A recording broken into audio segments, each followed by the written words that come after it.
Come one and come all, and let's talk about the Saturn. Because when do we not talk about the Saturn on my channel? I mean, the foundation of my channel was the Sega Saturn. It's in the name of it, partially, anyway. But, more to the point, this video is mostly about something I've never actually discussed before. My top 10 favorite PAL-released Saturn games, because we all know that things were just a little bit different, depending on what side of the pond you were on. And this isn't top 10 Saturn games or anything like that. No, that would be mind-numbingly idiotic to try to quantify the top 10 Saturn games. And I feel like if you make a list like that, you're objectively a dummy. No, this is my own personal top 10 favorite PAL-released Saturn games. Maybe I'll do other lists later. I've got a couple for other consoles I'd like to do as well. Now, some of the footage in this will be original, but some will be taken from Longplays, and I'll be giving credit where I do that as necessary. Now, another thing is I won't be scripting a lot of this, it'll mostly be off the cuff. Work is very busy at the moment. I don't have a lot of time to record audio, record footage, and then edit things together at the moment, but I am steadily chipping away at that, and I just wanted to get something out. So without further ado, let's shut up about the introduction and have a chat about the games. Coming in at number 10 is Die Hard Arcade. Now, I actually streamed this once on Twitch, partially, not all the way through, and it's an exceptionally fun game. It's a 3D scrolling beat-em-up. If you've never played it, it's kind of akin to something like Fighting Force. It's a very, very well-rounded, excellently controlling, and over-the-top action game, which I would highly recommend. The graphics are pretty decent, they're quite well-rounded, there's a fairly high polygon count to character models, and the textures are mostly okay. It gets a bit ropey every now and then, and sometimes the frame rate dips, but it's not a persistent problem. The biggest thing that really helps Die Hard Arcade stand out for me is the sheer playability of it. It's really just a lot of fun to go around and smack the shit out of people.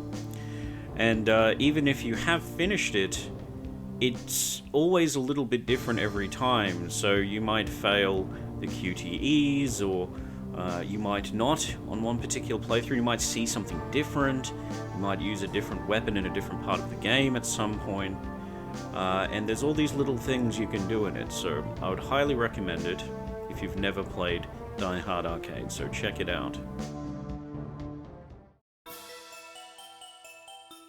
Coming in at number 9 is Croc. Now, if you're a fan of the PlayStation, you're probably familiar with Croc. He was a very popular character at the time, for a little while anyway, popular enough to spawn a sequel on the PC and the PlayStation. However, we only got the first one on the Saturn, and it's a very solid little platforming game. It's probably one of the best platformers in general on the Saturn. There aren't many to choose from in terms of 3D platformers, especially ones that look and play as good as Croc do. Most of the time, magazines would compare it with Super Mario 64, but it doesn't really play like Super Mario 64 at all. It has this really unique flow and rhythm to the gameplay that, unless you've played it, you wouldn't really understand from watching the footage. But once you sort of master the way Croc moves and the way the environments are meant to be navigated, you kind of look past how constrained they are and focus more on just how damn fun the game is to play. On top of it playing really well on Saturn and having a fairly consistent frame rate, it looks fantastic, with really detailed textures that often look better than the PlayStation at times, and fairly detailed character models as well. I did notice while playing, because I've played both versions, I've played the PSX and the Saturn version, that the Saturn seems to exhibit a little more sort of breaking up of character models. Tearing, I suppose. I'm not familiar with the actual technical term, but polygonal models tend to break up a little bit more, but it's not really that big of a problem. So if you've never played Croc on Saturn, I'd highly recommend it. It's an excellent platforming game and a really good time sink. And the footage you'll be seeing is footage I captured because I've played through most of the game, so hopefully you're enjoying looking at it, and I will be reviewing this at some point in the future.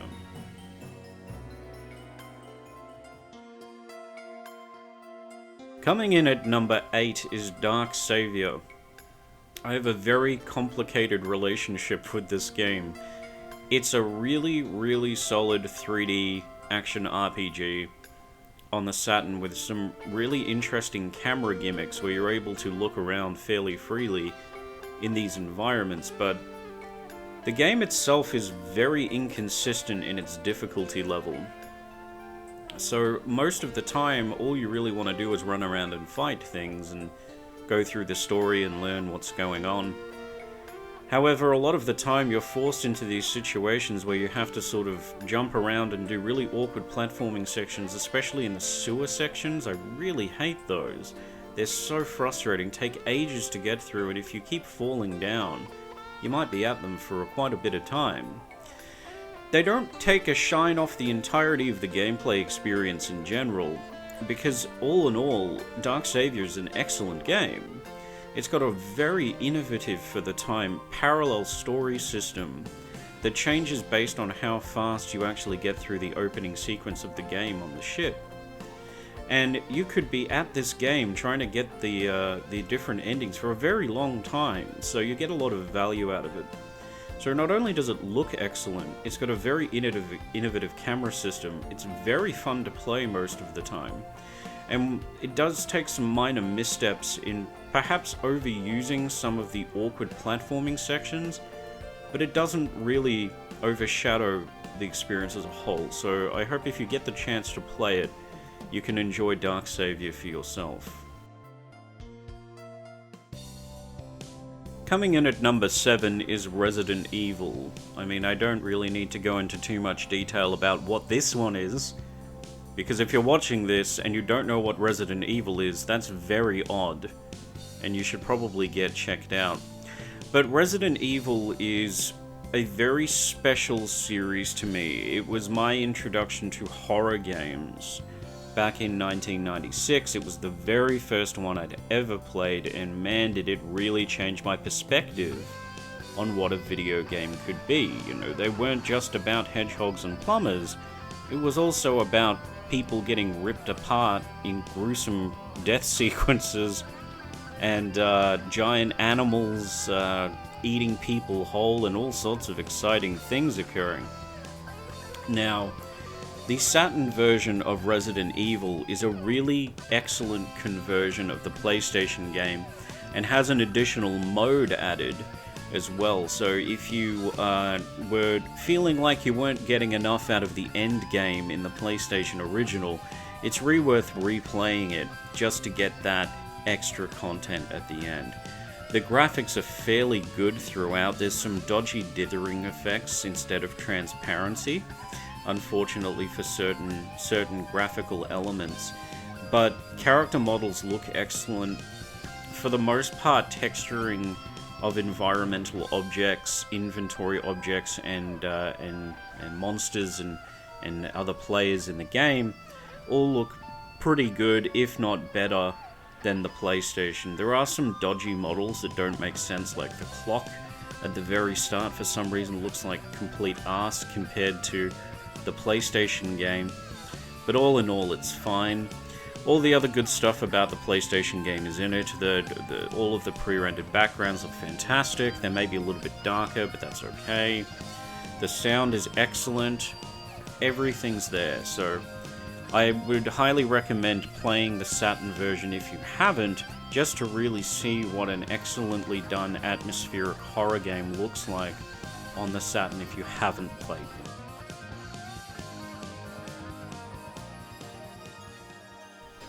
Coming in at number 6 is Sonic R. Now, I just want to let you know, Sonic Jam is not on this list. mostly because I don't feel like there's enough in Sonic Jam to really justify it being on this list. I like it, but it's not a favorite of mine. So if you're wondering why Sonic R is here, and the next game, that's kind of why that is. So Sonic R, for me, I originally had a very complex relationship with, because it doesn't have a lot on the face of things to do. You have 4 main tracks. You run around them maybe once or twice, depending on how well you do the first time, and you're basically done.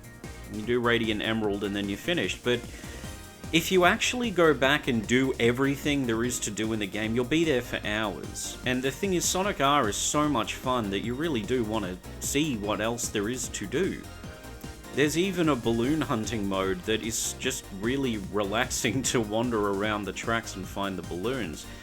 And I personally wanted to explore these levels, because Traveler's Tales did an incredible job realizing them with these amazing sort of chrome water effects and really subtle fade in of the environment that's pleasing. It's not jarring, and it's not ugly. The texturing in the game is fantastic. The character models are great. I mean, some of the textures in Sonic R look better than if you tried to run them on a Nintendo 64. They're just that good, that sharp, that clear. Sonic R is just a very fun game to play. And if you get really good at it, you can even come up with strategies with certain characters on how to do certain things. So, for instance, Tails' puppet, as an example, has no friction. And you can just sort of glide around corners, and if you're hunting down medals on a particular level, or coins, or whatever they are, that's a great way to do it, because you can just do these big sweeping arcs. And that's what I'm talking about, is there's depth to the game that, on the surface of things, you wouldn't know is even there. So, highly recommend Sonic R.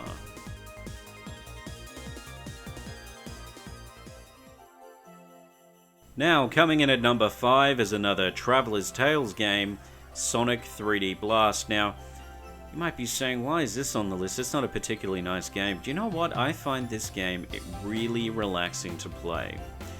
There's something really zen-like about Sonic 3D Blast, just running around these environments with this really relaxing soundtrack going on.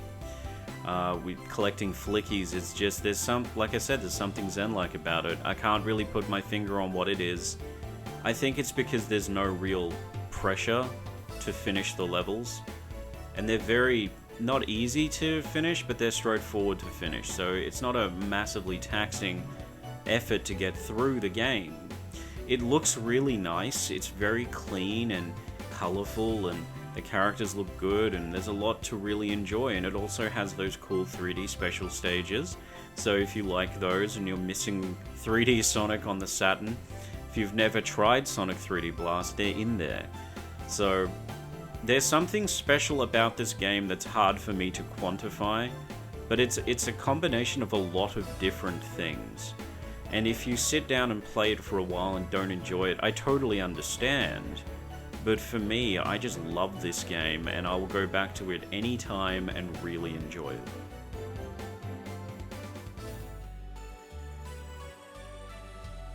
Alert! Alert! Burning Rangers is in at number 4. Who didn't see that coming at some point? By the way, this is the 4th time I've recorded this audio because I keep just babbling about how much I enjoy the game, so I'm going to try to keep this as short as possible. Burning Rangers is incredible. Sonic Team just pushed out this incredible swan song right at the end of the Saturn's lifespan. And it is so eye-opening to see what you can do with the console when you actually care enough to try. So, developers like Lobotomy, Traveler's Tales, Sonic Team, they knew how to tap the Saturn to make it do these things. And as much as I love Burning Rangers, and its transparency, and its smooth textured graphics, and water effects, and good draw distance, and decent frame rate throughout the whole thing, despite what it's doing, it's kind of sad that something like this had to come out right when the console was dead, essentially. from a market perspective. But still, it's incredible. It's a beautiful game, really fun to play, really inventive. It's got this neat little gimmick in it where you can get emails, and it's just a really interesting piece of software to sit down with and go, man, this is the culmination of all of what Sega was trying to show with the Saturn, to show what it could do, to show people what kind of boundaries you could push with game design on a console that maybe could have been thought out a little bit better in architectural terms to make these things easier. But I love Burning Rangers, and it's well deserving of the number 4 spot on my list.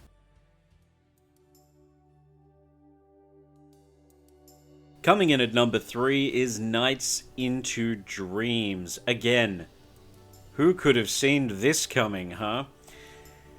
I don't think I can really quantify back in 1996 what this game was like for me coming out. I remember seeing... So just to put it in perspective, I'm from England initially. I live in Australia now. But Saturn was really big in England. Saturn did pretty well. And I remember seeing like bus ads and TV ads and posters all over the place for Nights into Dreams. Just these really beautiful pictures of Knights against, you know, it's that classic iconic picture of Knights kind of drifting in the cloud. I'll show you the picture I'm talking about. But there, you know, there were posters of it. You would go into like HMV or Virgin, and there would be TVs set up with Nights into Dreams playing on it, and people would be looking at it and going, whoa, that's cool. All of that hype, all of that build-up really came to a head when the game was released, and you really saw what Sega was trying to do, or rather, Sonic Team was trying to do with Nights into Dreams. It's a completely different kind of game to anything that you've ever played before. And back then, I can only imagine that it was just incredible. I mean, from a creative perspective, this is kind of the perfect game to really showcase how different the Saturn was in terms of the games that Sega wanted you to be playing. It wasn't just another 3D platformer. It wasn't just another Crash Bandicoot or Super Mario Bros. In 3D. This was a new character, a new perspective, a new style of gameplay. All of it taking place in this dreamlike world where you could get, you know, these A-life things and do like little mini games, and you've got these incredible huge bosses that fill up the screen, and you have to work out how to beat them, and you can knock them through walls and shoot them off into space and all sorts of incredible things. I don't think I can keep going on about Nights into Dreams because I've only got so much time, but I mean, if you can't tell how passionate I am about the game from just me speaking about it like this, the whole thing was just like heaven for me from a game perspective. So yeah, Nights into Dreams. Beautiful game. Really, really stunning. One of the best.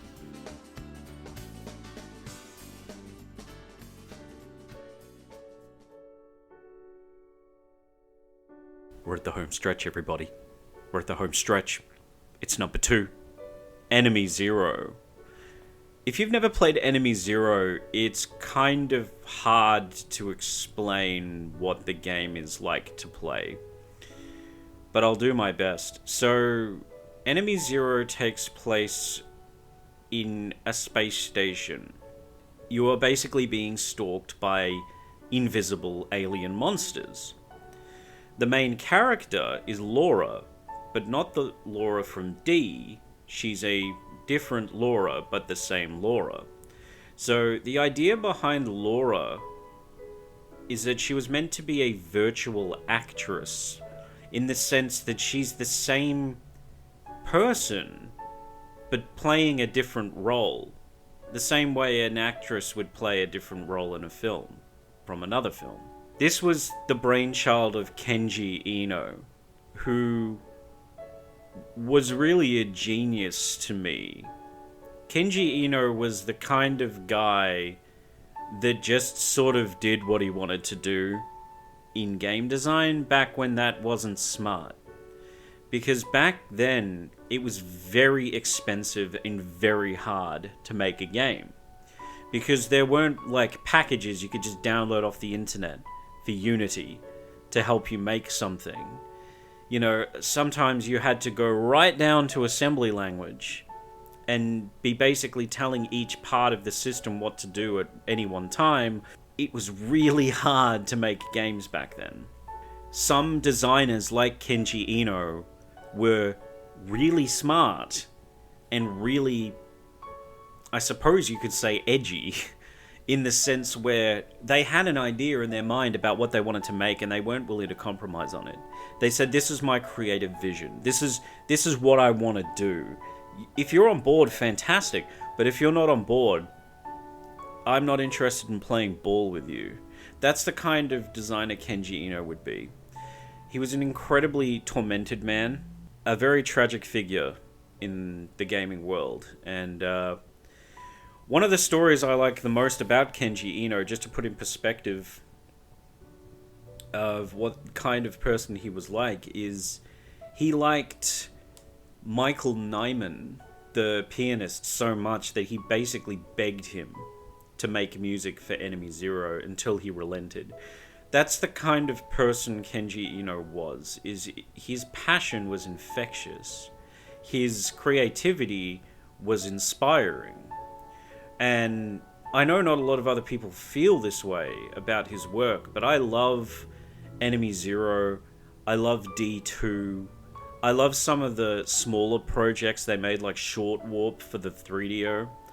I think the idea behind Warp as a studio and the digital actress concept was genius and really underappreciated. And so a lot of why I like Enemy Zero so much is really because, to me, it epitomizes everything that was special about Warp back then. It was Kenji Eno in his prime. It was taking advantage of what the Saturn could do, combining FMV adventure with real-time 3D graphics and action. It was creepy, it was hard. It's just so special.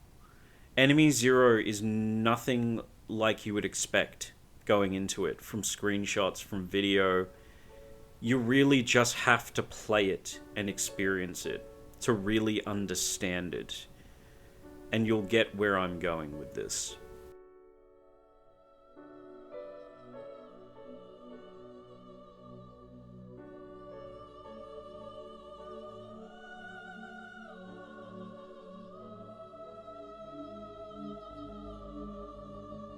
Alright everybody, strap yourself in because it's time for number 1.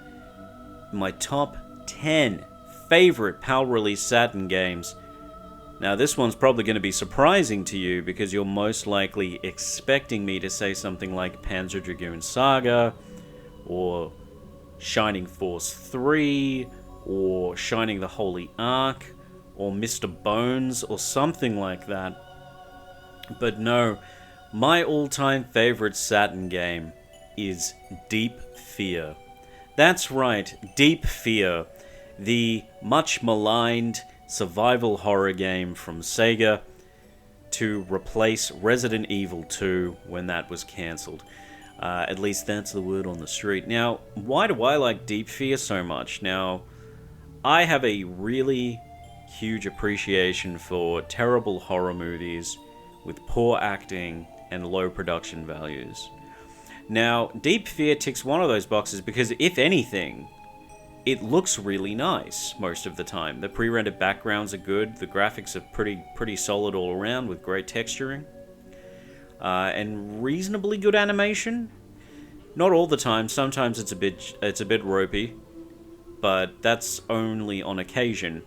Now, the thing I like most about Deep Fear is the bad acting in it. It really gives this atmosphere to me of a terrible horror movie, where from beginning to end you're just kind of observing this bizarre, poorly acted and terribly written underwater soap opera with monsters in it. It's so much fun. Of all the games in this list, I have the most fun with this one every time. But above all of that, it's a pretty solid survival horror game. I mean, it's nothing special. It's not really creative in a lot of the sense of the word, but it's just enough to be fun. It's not bad. It is average, but fun to play. The fact that I can play it and be fine with the mechanics and be okay with the puzzles and the combat's okay is, you've got that extra layer of cheese that I just cannot resist, and I absolutely love it. Unfortunately, Deep Fear is extremely rare. I mean, it's not even worth looking up on eBay because you'll never be able to afford it rare. But if you've got it and you can play it, I do own it, and I highly recommend that if you win the lottery and you're looking at getting a collection of Saturn games, or you've modded your Saturn like me and you can play burned games, is try out Deep Fear for yourself. And I guarantee, if you like cheesy horror movies, or bad acting, or just want to play a survival horror game that's not Resident Evil or Alone in the Dark on your Saturn, then I'd recommend Deep Fear to you. So anyway, thank you for listening. Thank you for participating. I want to hear all about your favorite Saturn games. Let's talk about what you guys like as well. And again, this isn't necessarily a list of the best Saturn games. It's just ones I really love. I have a soft spot for them. A lot of them I had personal stories about. I want to know if you got something like that too. So thanks for watching. Look forward to some reviews coming soon.